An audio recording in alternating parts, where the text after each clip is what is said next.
네, 하나님의 말씀을 함께 받들어 읽겠습니다.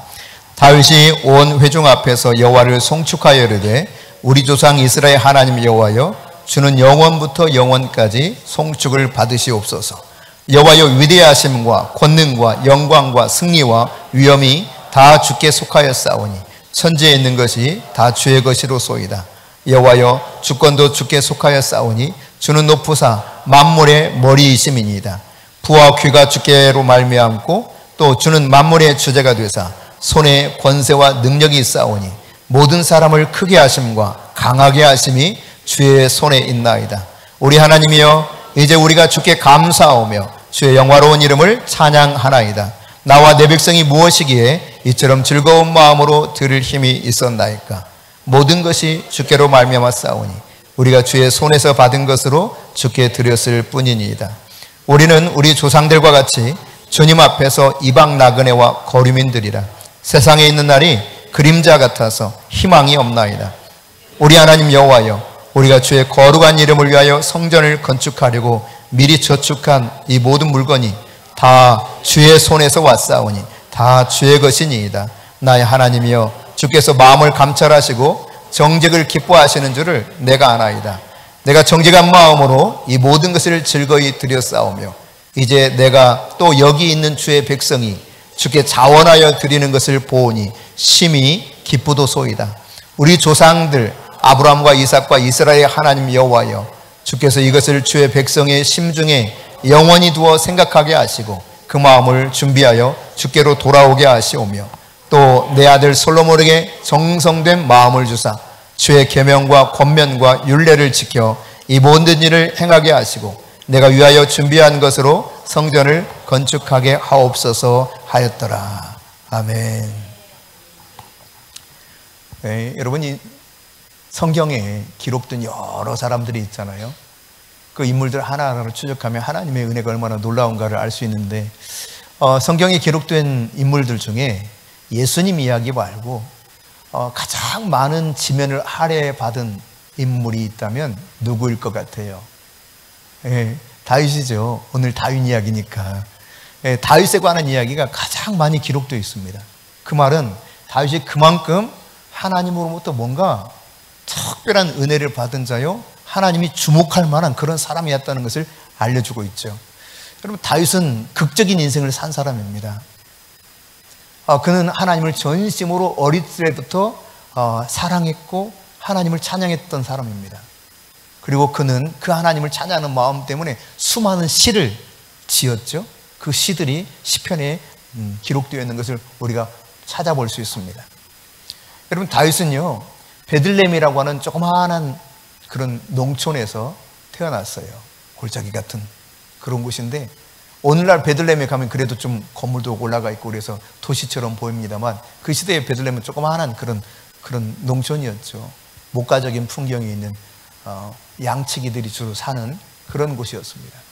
그 베들레헴에서 이새의 아들로 8번째 막내로 태어났습니다. 존재감이 없었어요. 얼마나 존재감이 없었는지 이 사무엘 하에 보면은 다윗에 관한 이야기 속에 사무엘 선지자가 사울 왕을 이제 하나님께서 버리시고 다음 두 번째 왕을 세우기 위해서 이새의 집으로 가라 그래요. 그 중에 내가 기름 부어서 왕으로 세울 자가 있다 말씀하시거든요. 갔습니다. 도착해서 보니까요 이제 쭉 큰아들부터 쭉 서 있는데 큰아들 엘리압을 보니까 너무 멋지게 생겼어요. 왕의 기풍이 막 느껴져요. 그래서 그냥 기름을 딱 부으려고 합니다. 그랬더니 하나님께서 멈추도록 하시죠. 그리고 이렇게 말씀하십니다. 내가 이미 그를 버렸다. 여러분 하나님이 버린 사람을 인간은 바라보고 이 사람이 왕 같다라고 생각해요. 내가 이미 그를 버렸다 그래요. 버린 이유에 대해서 설명하고 있지 않지만 분명 그를 버릴 만한 이유가 있었기 때문에 버렸다고 말씀하실 겁니다.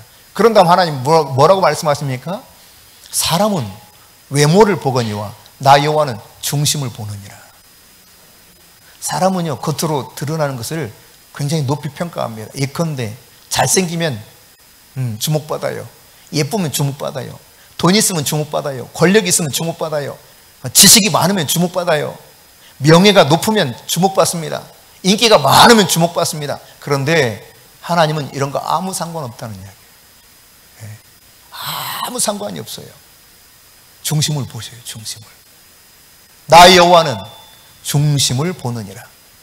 그러니까 존재감 없는 이 다윗은요, 어느 정도였냐면, 아까 엘리압 이야기하다 잠시 이렇게 갔습니다만, 내가 이미 버렸다.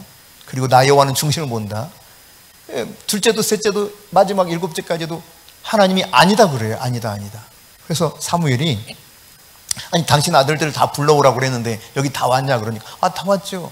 아니다, 틀림없이 지금 하나님이 여기 없다고 그러는데 누구 없는 아들 없냐 그랬더니, 그때서야 하나 있긴 해요 그래요. 그게 다윗입니다. 막내 아들. 어디 있냐고. 저 지금 양치고 있는데 어서 불러오라고. 그리고 불러왔을 때 하나님이 바로 내 마음에 합한 자다 하고 기름을 부으라 그래요. 여러분, 존재감 없는 양치기 막내 아들, 아무 그냥 특별한 것 없는 것처럼 보이는 이 아들. 그러나 하나님은 내 마음에 이 다윗이야말로 정말 합당한 존재요, 나는 이 다윗을 통해서 내 모든 뜻을 다 이루겠다, 이와 같이 말씀하시는 엄청난 소리를 듣게 됩니다. 나는 다윗을 통해서 내 뜻을 다 이루겠다. 여러분, 왜 그래요? 이 중심이 문제는, 중심, 내 마음. 그러니까 여러분이 자꾸 비교할 필요가 없습니다.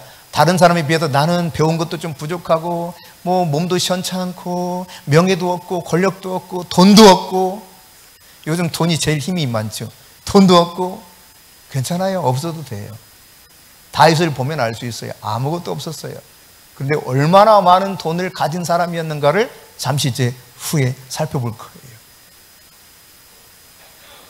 여러분, 하나님이 이처럼 촌뜨기, 게다가 집안에서도 별로 인정하지 않는 그런 막내 아들, 그저 양이나 치고 있는 이 다윗을 불러서 기름 부으셨고, 물론 이 이후로 이제 골리앗과 싸우고 막 주목받잖아요. 그런 다음에 자기의 장인어른 사울 왕으로부터 시기를 당해가지고 쫓기는 인생을 13년간 살아갑니다. 죽을 고생을 많이 하죠. 그러나 하나님께 전적으로 모든 것을 내어맡기고 살다가 마침내 사울이 전쟁에서 죽고 그 이후에 다윗이 왕이 되었습니다. 그러니까 아무 주목받지 못했던 베들레헴의 그 촌구석의 한 어린 아이 같았던 이 사람이 하나님이 가장 기뻐하시는 왕으로 등극합니다. 얼마나 강력한 그 시대의 왕이 되었고, 또 이스라엘 민족에게서 있어서 지금도 왕 중에 누구를 제일 존경하느냐? 당연코 이 다윗이죠. 다윗. 하나님은 또한 다윗의 후손을 통해서 예수 그리스도 메시아를 보내신 바 있죠. 근데 이 다윗이처럼 이스라엘 역사 가운데 주목받는 왕이 되었고 거룩한 왕이었습니다. 전심으로 하나님을 사랑했던 왕입니다. 그러나 여러분, 그가 어느 날 하나님으로부터 마음이 멀어지는 순간 유부녀를 데려다가 강간해 버립니다. 이것도 모자라서요, 유부녀 강간했는데 임신했거든요. 이 소식이 들려와요. 그래서 이걸 감추려고 전쟁터에 나가 있는 그 남편을 불러다가 들어가라고 그래요. 내 아내에게 가서 휴가 보내줍니다. 안 갑니다. 술 먹여도 안 가요. 그냥 술을 진탕 먹여도 안 가요. 할 수 없이 다윗이 편지를 안 쓰거든요. 이 녀석을 전쟁이 치열한 앞에 내보내라. 이 쪽지를 받은 요압이 무슨 의도인지를 파악합니다. 그래서 가장 치열한 전쟁터 앞부분에 내보내서 햇사람 우리아라고 하는 충성스러운 다윗의 신하 중 하나가 전사하게 만들어요. 그러니까 다윗은 강간범이요, 살인 교사범이에요. 오늘날로 말하면 강력한 왕이었고 거룩한 그것도 왕이었습니다. 하나님이 기뻐하시는 마음에 합한 자라고 인정하는 그런 왕이었습니다. 그러나 어느 순간 하나님으로 멀어지니까 이와 같은 엄청난 죄를 저질러서 정말 추잡하고 비열한 왕이었죠. 악한 왕이었습니다. 그러나 여러분, 인생은 마지막이 중요한 겁니다. 더욱 중요한 것은 오늘 본문의 말씀은 다윗의 인생 말년에 관한 이야기예요. 네. 마무리를 어떻게 하느냐, 이것이 중요하거든요. 인생의 마지막 순간 나는 어떻게 마무리해야 될 것인가, 오늘 다윗을 통해서 배우기를 원하고, 다윗이 어떻게 감사했는가, 이 사실을 통해서 우리에게 주시는 하나님의 교훈을 우리가 받기를 원합니다. 여러분, 역대하 29장에 보면은 앞부분에 우리가 읽지 않았습니다만 1절부터 9절 사이에 보면은 다윗이 평생 소원이 무엇인가를 짐작할 수 있어요. 그가 뭘 원했다는 것을 알 수 있느냐? 다윗의 평생의 소원은 더 강한 나라를 만드는 거 아니었습니다. 더 부자가 되는 것도 아니었습니다. 다윗의 진짜 평생 소원은 하나님의 성전을 건축하는 거였어요. 근데 그토록 갈망했던 다윗인데요, 하나님이 허락을 안 하셔요, 다윗에게. 아니, 그렇게 마음이 뜨거워서 어쩔 줄 모르고 평생 소원 나 이거 하고 싶어야 하는데 하나님 못하게 하십니다. 너는 전쟁에서 피를 너무 많이 흘렸으니까 너는 안 된다 그러시고, 너의 아들 솔로몬 때에 그러면 내가 그렇게 할 수 있도록 하겠다라고 해서 하나님이 말씀하셔서 결국 다윗이 거기서 본인이 하고자 하는 것을 내려놓고, 그러면 그 다음 어떻게 할 것인가, 나는 그러면 솔로몬이 건축하는 데 있어서 필요한 것들을 준비하리라 해서 여기에 들어갈 수 있는 모든 것들을 다 준비해요. 근데 그가 준비한 것 중에요, 이 3절과 4절에 보면은 금, 은으로 하나님의 성전을 위해서 드리는데, 오빌의 금, 다시 말해 가장 좋은 그런 금이 생산되는 그 지역의 금, 그러니까 최상의 금인 거죠. 지구상에서 최고의 좋은 금덩어리 3,000달란트 그래서 3,000달란트. 이것을 우리가 이해하기 쉽게 환산하면 100톤입니다. 100톤. 얼마라고요? 금 100톤. 이게 돈이 얼마나 들 것 같아요? 제가 이 100톤은 계산해 보지 않았어요. 근데 나중에 다시 또 언급해 드릴게요. 자, 금 100톤. 금만 100톤이야. 순은, 불순물이 없는 하나도 없는 순은만 7,000달란트. 그러니까 한 100, 200 한 몇십 톤이 되겠죠? 성전 벽에 다 입히도록 이렇게 즐거운 마음으로 이것을 하나님께 드렸다는 거예요. 그게 다윗입니다, 여러분. 여러분, 우리가 이 드린 그 돈이 얼마인가, 이 금과 은이 얼마나 많은가, 이것을 하나님이 주목한 것이 아니라 하나님은 이 다윗에 드리는 마음을 주목했어요. 하나님은 항상 중심을 보시는 분이십니다. 이 다윗의 마음이 즐거이 이것을 드렸고, 6절 보십시다. 6절 같이 읽습니다. 이에 모든 가문의 지도자들과 이스라엘 모든 지파의 지도자들과 천부장과 백부장과 왕의 사무관이 다 즐거이 드리되, 그러니까 왕이 드리니까요, 그 지도자들이 앞장서서 막 드리는 거예요. 즐거운 마음으로. 그러니까 교회 안에서는요, 리더십들이 이런 헌신의 모습을 앞장서서 보여줘야 당연한 것입니다. 괜히 하나님이 리더십을 세워놓은 것이 아닌 거예요. 여러분, 하나님이 여러분에게 무언가 하도록 하셨다고 하는 것은 내가 얼마나 하나님 앞에 헌신하며 나가야 될 것인가를 보여주는 부분이기도 하죠. 즐거이 드립니다. 그들이 그렇게 드렸고, 9절에도 같이 읽습니다. 백성들은 자원하여 드렸으므로 기뻐하였으니 곧 그들이 성심으로 여호와께 자원하여 드렸으므로 다윗 왕도 심히 기뻐하니라. 백성들도 그냥 기꺼이 하나님 앞에 드리더라는 거예요. 그래요, 여러분.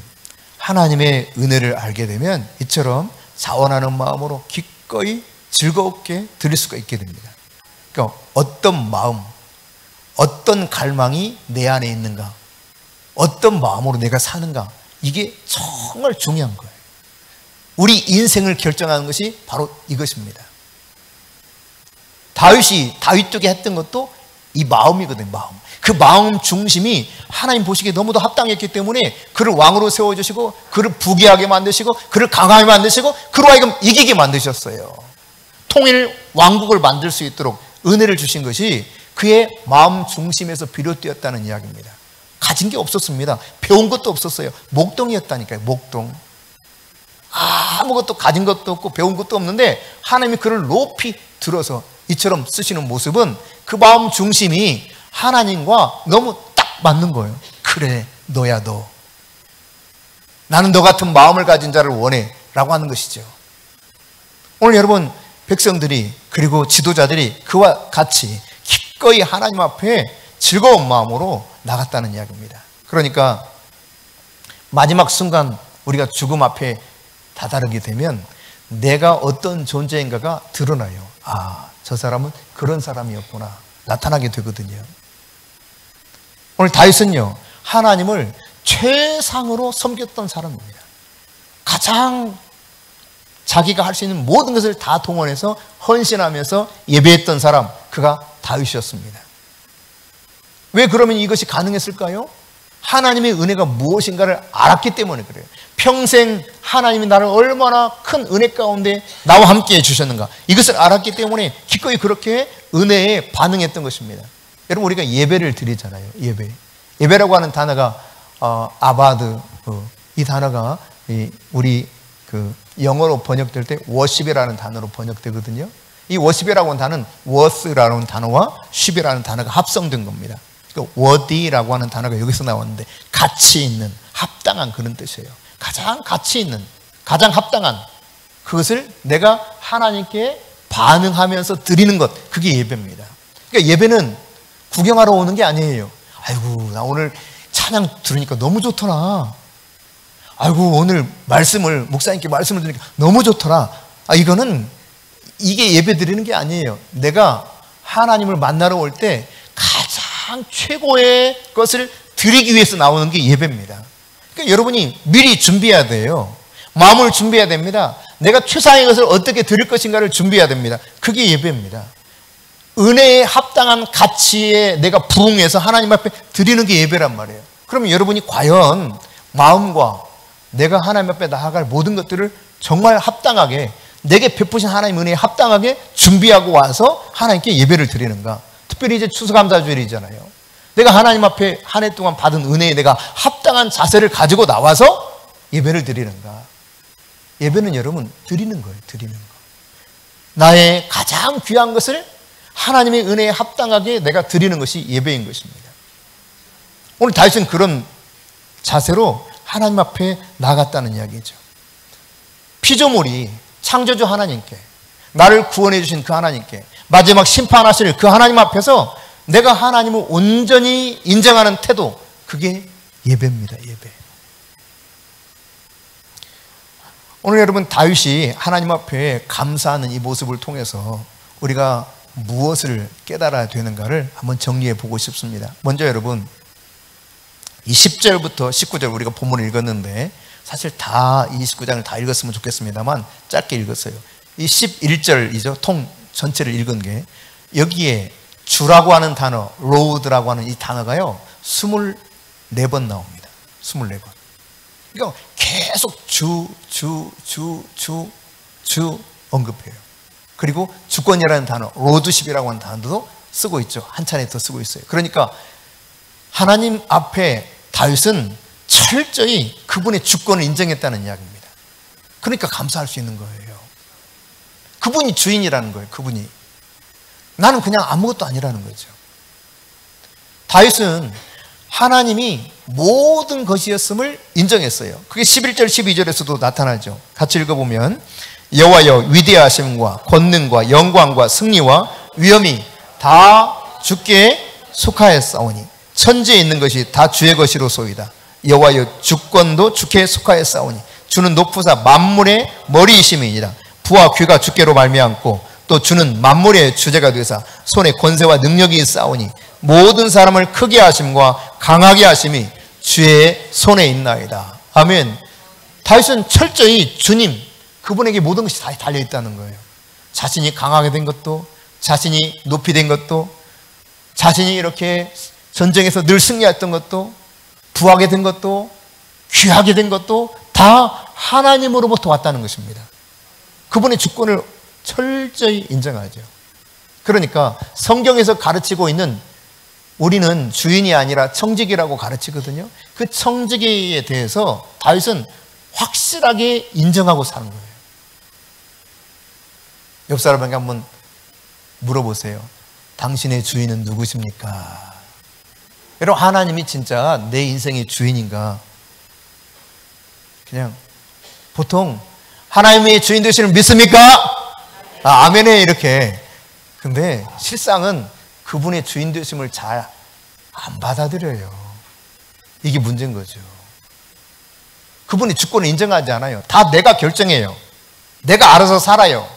다 내 거예요. 주인은 무슨 하나님의 주인이야. 내 건데. 이만 가지고 사는 거예요.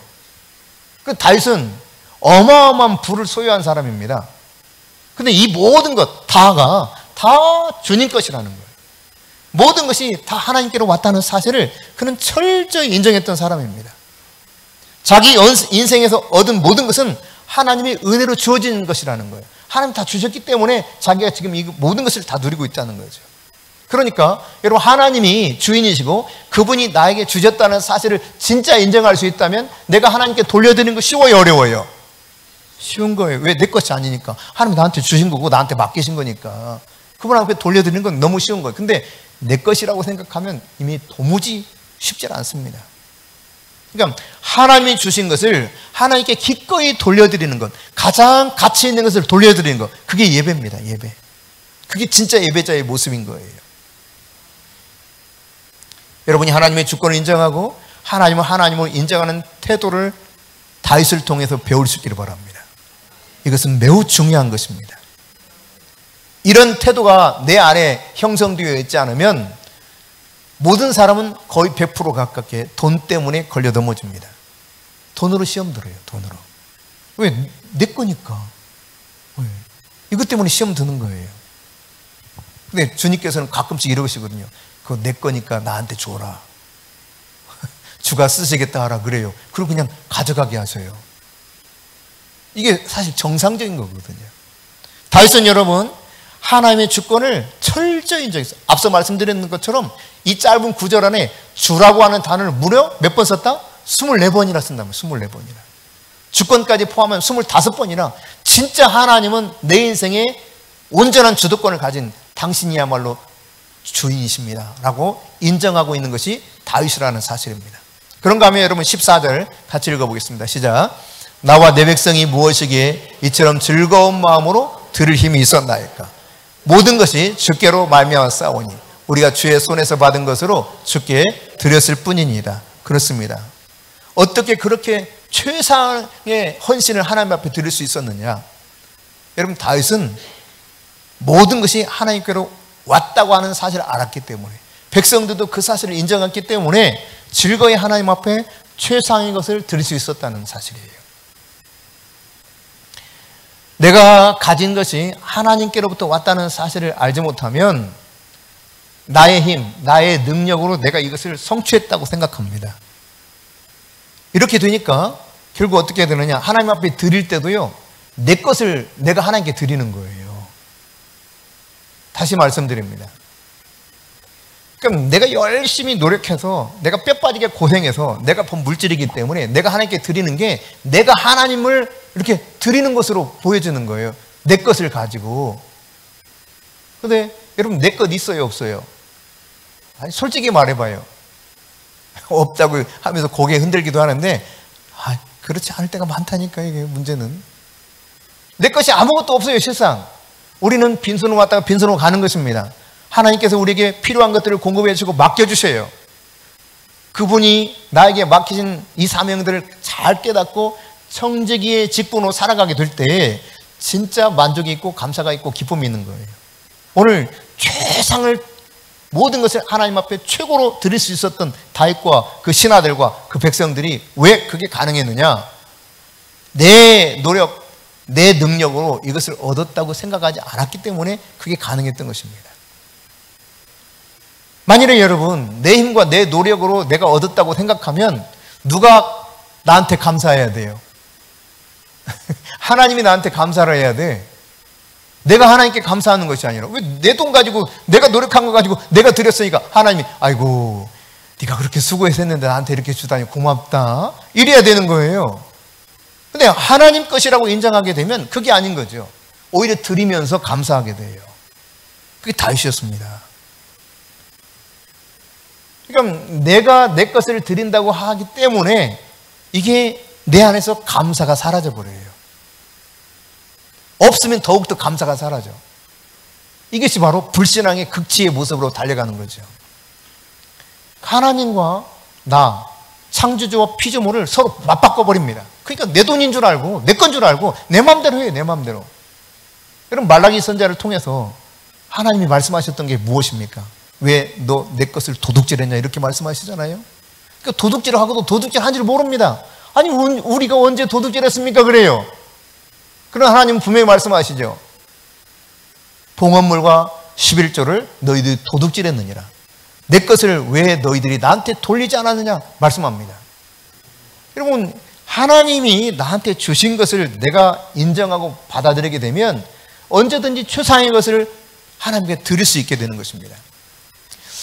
정확히 기억은 못하겠습니다만 한 7, 8년 전인가 그렇게 제가 이야기한 적이 있습니다.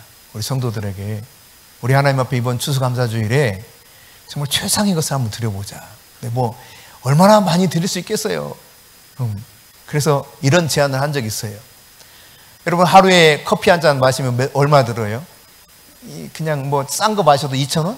그러니 우리 하루에 감사를 1,000원씩만 이렇게 정리받듯이 했다 치고 1년 365일 해서 36만 5천 원씩 1인당 한번 감사를 해보자 그랬거든요. 그랬더니 이제 제가 잘 기억은 못하겠는데 한 과반수 정도가 그렇게 감사를 했어요. 하나님께. 하나님이 나에게 먹이시고 입히시고 건강하게 해주시고 은혜를 베풀어 주셔서 내가 하나님 앞에 예배할 수 있는 이 기쁨을 주시고 그래서 36만 5천 원씩 1인당 이렇게 감사한 적이 있습니다. 여러분 하나님 앞에 드리는 이 모습을 보면 얼마나 풍성한 은혜 속에 이들이 감사하는지를 알 수 있습니다. 자, 세 번째인데요. 감사하는 모습은 전염성이 강합니다, 여러분. 자, 14절 다시 한번 읽겠습니다. 시작. 나와 내 백성이 무엇이게 이처럼 즐거운 마음으로 드릴 힘이 있었나이까. 모든 것이 주께로 말미암아 싸우니 우리가 주의 손에서 받은 것으로 주께 드렸을 뿐이니이다. 6절입니다. 6절 시작. 이에 모든 가문의 지도자들과 이스라엘 모든 지파의 지도자들과 천부장과 백부장과 왕의 사무관이 다 즐거이 드리되 왕도 주님께로부터 왔던 것을 주님께로 돌려드리면서 기쁘게 드렸고 그 지도자들도 기꺼이 그렇게 하나님께 드렸습니다. 그러니까 드릴 수 있는 게 은혜라는 거예요. 은혜. 내가 이렇게 주님으로부터 받았기 때문에 주님께 드릴 수 있다는 거 너무 감사합니다. 이 은혜 감사합니다 하며 드렸단 말이죠. 다 즐거이 드렸어요. 9절도 마찬가지입니다. 9절 시작. 백성들은 자원하여 드렸으므로 기뻐하였으니 그랬습니다. 백성들도 기뻐하는 가운데 자원해서 드렸어요. 그러니까 하나님의 은혜는 여러분 이 사람 안에 깊은 만족감을 가져다 줍니다. 왜 인생이 만족이 없냐면 하나님의 은혜를 모르기 때문에 만족이 없어요. 여러분 인생이 만족하면서 살기를 원하죠. 그러면 하나님의 은혜를 구해야 돼요. 은혜를 내가 깨달아야 돼요. 하나님이 내게 베푸신 은혜가 무엇인가 알아야 돼요. 이 은혜가 얼마나 풍성한가를 내가 알면 알수록 내 인생이 만족스러워져요. 너무 감사하게 돼요. 그러면 자연스럽게. 감사가 없는 것은 바로 이것 때문에 그런 것입니다. 하나님의 은혜가 없어요. 하나님의 은혜를 몰라요. 그러므로 여러분 이 세상에서 구할 것 중에 절박하게 진짜 구해야 할 거 뭐냐? 하나님, 내가 하나님의 은혜를 깨닫게 하여 주옵소서. 하나님 나에게 은혜를 더 부어주시옵소서. 이걸 구해야 돼요. 그러면 내 안에 만족이 있습니다. 만족. 그럼 다윗이요, 이 은혜를 알았기 때문에 그렇게 쫓겨다니는 중에서도 하나님 앞에 감사하거든요. 죽이려고 쫓아다니는 3,000명의 청부 살인업자와 같은 사람들을 이끌고 자기 장인이 막 죽이려고 쫓아오는데도 그 속에서도 하나님께 감사해요. 왜? 은혜를 깨닫기 때문에.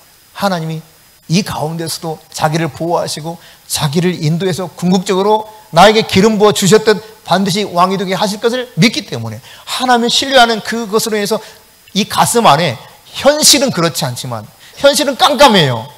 도무지 소망이 보이지 않는 것 같아요. 그러나 하나님의 말씀이 있고 하나님이 동행한다는 사실을 알기 때문에 그 속에서 느끼는 깊은 만족감, 이것이 그로 하여금 그 은혜 속에서 만족하게 하고 감사하게 만들어요. 근데 오늘 이 본문에 보면은 다윗도 감사하면서 여러분 금만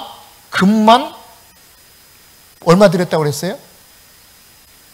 예, 금만 해가지고 3,000달란트. 그러니까 이것이 환산하면 100톤이라고. 100톤.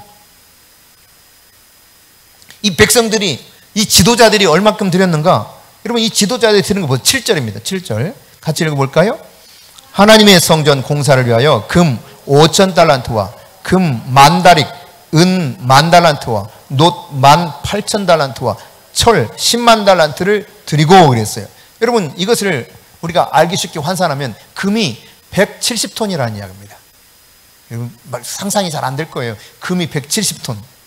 그 다음 은이 340톤. 동은 구리는 610톤. 철은 더 많아 3,400톤. 근데 여러분 금만 계산해 보면 한 가지 언급하지 않은 게 있어요. 여기 뭐가 있냐면 금 10,000다릭 그랬거든요. 다릭은 8.4g 해당하는 그 수치를 말합니다. 8.4g. 금 8.4g으로 만든 금 동전을 말해요. 이게 몇 개라 그랬어요? 10,000개, 10,000개. 제가 이것만 우선 계산해 봤어요. 금 지금 한 돈이면 3.75g에 한 돈이면 50만 원 이상 합니다. 그냥 계산해 쉽게 제가 50만 원 계산해 봤습니다. 50만 원 계산했더니요. 이 돈만 얼마냐? 120억이야. 이 금 동전만 120억. 앞에 여러분 170톤. 금이 가장 좋은 금이 170톤이야. 이 170톤을 제가 1부 예배 때는 계산을 못 해가지고 알려주지 않았어요. 2부 예배 때는 제가 중간에 한번 계산해 봤습니다. 계산해 봤더니요. 얼마냐? 22조 6,700억이에요. 22조 670억. 상상이 안 되는 돈입니다. 어마어마한 돈을 드립니다. 여러분 이스라엘이라고 하는 나라는 그 당시 유다 나라는요. 조그마한 땅덩어리입니다. 지금 이스라엘도 작은데요. 당시 다윗 왕 시대에는 다윗 성 자체도 작았고 유다라고 하는 나라가 조그만했어요. 근데 이 나라에서 말이죠. 이 이스라엘 땅에서 그냥 지도자들이 드린 금만 170톤이라니까. 그것만 22조 6,700억이야. 나머지 빼고. 그러니까 은, 철, 동 하면은 아마 30조 훌쩍 지나갈 겁니다. 어마어마한 돈을 즐거운 마음으로 기꺼이 드리더라는 거예요. 기뻐하면서. 여러분 어때요? 주님 앞에 나올 때 그렇게 즐거운 마음으로 드리고 있어요? 마지못해도 의무적으로 해요. 이게 마음이 중요한 거예요. 마음이. 주님께서는 한동안 헌금함을 이렇게 지켜보셨거든요. 주님 좀 얄궂은 것 같은 느낌도 들어요. 헌금 오늘 누가 많이 하나 이렇게 지켜봤어요. 그리고 그날 헌금 최고로 많이 한 사람 발표하십니다. 주님이. 여러분 주님은 돈에 관심이 많으십니다. 이게 농담 같은 이야기지만 진짜예요. 왜 그런지 아십니까? 물질이 있는 곳에 마음이 있기 때문에 그래요. 주님 그렇게 말씀하셨어요. 너희 재물이 있는 곳에 너희 마음이 있느니라. 마음이 없으니까 못 드리는 거예요. 내 마음이 있으면 드린다니까 이렇게. 22조 6,700억을 드렸어요. 다윗이 100톤을 드렸습니다. 그러니까 한 4, 5조를 드린 겁니다. 나머지 금만 나머지 빼고. 그러니까 한 20조를 드린 거예요. 다윗이. 어마어마합니다 여러분. 근데 그냥 드린 게 아니에요. 너무 즐거워서 감사해서. 왜? 드릴 힘이 내게 있는 거예요. 내 것이 아니라 주님 맡기신 거예요. 그래서 즐거이 드렸던 거예요. 여러분 감사에 인색하면 안 돼요. 하나님 앞에 나갈 때 여러분이 즐거이 드릴 수 있기를 바랍니다. 아무것도 없는 가운데 그 많은 것을 누리게 했다니까요. 목동에 불과했어요. 돈 한 푼 없는 사람이었습니다. 배운 것도 없었습니다. 아무 학력도 없습니다. 하나님이 들어 쓰시니까 이렇게 돼요. 하나님이 부어주시니까 부와 귀가 주께로 말미암았다. 이기게 한 것도 주님이 하게 하셨다. 그러면 내가 진실로 주님을 사랑하고 전심으로 주님을 경배하기 시작하면 주님은 우리에게 합당한 은혜를 베풀어 주시고 그 은혜를 깨달은 사람은 합당하게 예배한다니까요. 기꺼이 가치 있는 것을 통해서 드린다 이 말입니다. 그게 예배예요. 나의 시간, 내가 시간 내가지고 이렇게 한 번씩 와주는 거 얼마나 감사해. 이런 태도로 사람들이 많이 예배에 참여하거든요. 이거 얼마나 어리석은 건가 깨달아야 되는 거죠. 하나님이 나를 만나주신다는 거예요. 여러분 대통령이 여러분 만나기로 하면 가 안 가요? 미리 준비해야 안 해요? 여러분 가가지고 그냥 바로 입장하는 게 아닙니다. 적어도 몇 시간 전에 도착해서 다 몸수색도 하고 일일이 다 조사를 합니다. 최소한 2시간 전에 도착을 해야 돼요. 근데 예배에 나올 때 어때요, 여러분? 하나님 만날 때, 왕이신 하나님 만날 때 그만한 준비를 하고 나오십니까? 여러분, 합당한 것을 드리는 것이 예배라니까요. 가장 가치 있는 것, 합당한 것을 하나님께 드리는 게 예배인 겁니다. 오늘 여러분, 이들은 아낌없이, 전혀 거리낌 없이 기쁜 마음으로 금만 170톤, 금 가격만 22조 6,700억. 오늘날 돈으로 환산해 보니까 그 정도 나오더라고요. 앞서의 금 동전이 120억. 여러분, 이렇게 내가 감사하게 되면 감사가 이렇게 전염이 돼요. 여러분이 감사하면서 하나님께 나갈 수 있기를 바랍니다. 감사는 또 다른 감사를 낳을 수 있도록 나에게 큰 은혜를 베풀어 주실 것입니다. 마지막으로 한 가지 더 살펴보겠는데, 다윗은 은혜 받은 사람으로서 자신이 어떤 존재인가를 깨달았던 사람입니다. 15절입니다. 같이 읽습니다. 우리는 우리 조상들과 같이 주님 앞에서 이방 나그네와 거류민들이라. 세상에 있는 날이 그림자 같아서 희망이 없나이다. 여러분, 성경이 가르치는 겸손한 태도를 이 다윗은 고백하고 있어요. 창조주 하나님 앞에서 자기가 비록 인간적으로는 왕이야, 엄청난 돈을 가지고 있어. 생각해 보세요, 여러분. 응? 금만 100톤을 들일 수 있는 돈이 있었어요. 어마어마한 부자였죠. 거기다 권력도 있습니다. 앞으로도 대대로 자기 집안이 권력을 유지할 사람입니다. 얼마나 떵떵거릴 만한 조건을 가지고 있습니까? 그런데 뭐라고 고백합니까? 나는 하나님 앞에서 그저 지나가는 그림자에 불과하다는 거예요. 나는 나그네요, 거류민이요. 나는 하나님 앞에서 지나가는 그림자에 불과한 존재입니다. 철저히 피조물된 자신을 하나님 앞에 진정으로 인정하는 겸손한 태도를 지녔던 것입니다. 겸손한 자가 감사할 수 있는 겁니다. 조금만 높아지면, 조금만 안정되면 얼마나 거만해지는지 몰라요. 저는 그런 모습을 성도들 안에서 발견할 때마다 너무 마음이 안타까울 때가 많습니다. 복 있는 사람은 어떤 사람입니까? 악인의 꾀를 따르지 아니하고 오만한 자의 자리에 앉지 아니하고 주인의 길에 서지 않습니다. 쉽게 넘어지는 이유가 뭐예요? 교만해지고 거만해지기 때문에 그래요. 겸손은 존귀의 앞잡이지만 그러나 거만한 것은 넘어지게 하는 것입니다. 교만은 패망의 선봉이라 그랬습니다. 오늘 다윗은 얼마든지 인간적으로 교만할 수 있는 여건들이 다 갖춰져 있습니다. 그런데도 다윗은요, 자기 인생이 피조물 중에 지극히 연약한 존재라는 사실을 이처럼 고백하는 거예요. 그냥 잠시 있다가 사라져버리는 그림자, 그게 내 인생이다. 이것을 깨달아야 돼요. 이것을 깨달아야 진짜 감사할 수 있습니다.